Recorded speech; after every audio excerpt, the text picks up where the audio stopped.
मुझे दुख और तकलीफ इस बात की है कि मैं अगर हिसार में आऊं और आपसे ये कहूं कि मुझे हिसार के किसी म्युनिसिपल स्कूल में चपरासी बना दो, तो आप कहोगे राजीव भाई आपकी क्वालिफिकेशन क्या है, और मैं कहूं मेरी कोई क्वालिफिकेशन नहीं है, तो आप मुझे म्युनिसिपल स्कूल का चपरासी भी नहीं बनाओगे। और कल को मैं हरियाणा का चीफ मिनिस्टर बन के आ गया, तब क्या करोगे? उसी जीरो क्वालिफिकेशन पर मैं हरियाणा का अगर चीफ मिनिस्टर बनकर आया तो आप मेरे गले को मालाओं से लाद दोगे और जिंदाबाद इतनी करोगे तो सारा शहर बहरा हो जाए। ये विडंबना है हमारे देश की। जिस व्यक्ति को मिनिमम क्वालिफिकेशन के आधार पर किसी स्कूल का चपरासी नहीं बनाया जा सकता, वो व्यक्ति मुख्यमंत्री हो सकता है, राज्यपाल हो सकता है, प्रधानमंत्री हो सकता है, राष्ट्रपति हो सकता है। विडंबना इस देश की पता है क्या है? जिस व्यक्ति ने जिंदगी में कभी खेत में हल नहीं जोता वो कृषि मंत्री। सालों साल इस देश में शिक्षा मंत्री ऐसे लोग रहे जो कभी स्कूल नहीं गए पढ़ने के लिए। मैं बस नाम नहीं ले रहा हूं, बाकी आपको सब पता है। इस देश में एक व्यक्ति ने जिंदगी में कभी चाय की दुकान नहीं चलाई, वो देश का वर्षों वर्षों वाणिज्य मंत्री रहा जिसने दुकान नहीं चलाई कभी।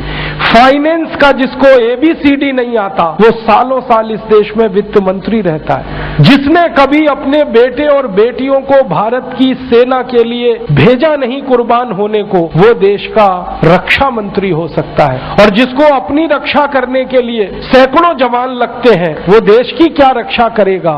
सोचो आप। जिस व्यक्ति को जिंदगी में कभी विज्ञान और तकनीकी का अंतर पता नहीं है वो साइंस और टेक्नोलॉजी का मंत्री हो सकता है, और जिसको इनमें से कुछ भी पता नहीं है वो प्रधानमंत्री हो सकता है। इससे ये विडंबना है हमारे देश की।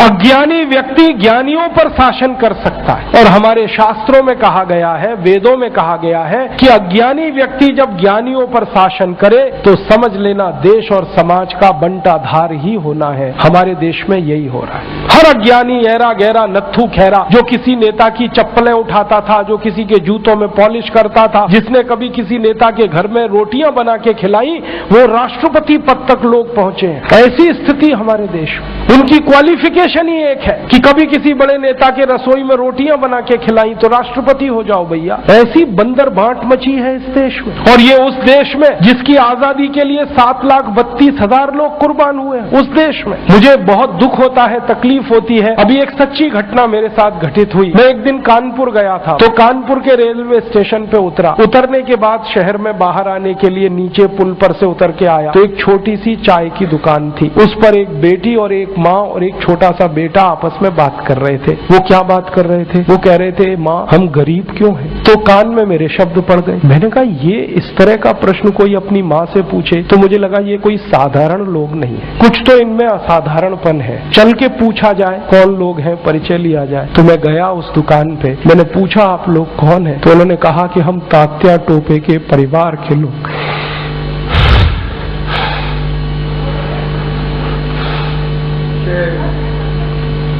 हमारे देश में तात्या टोपे के परिवार के लोगों को चाय बेचनी पड़ी और गद्दारों को सिंहासन मिले,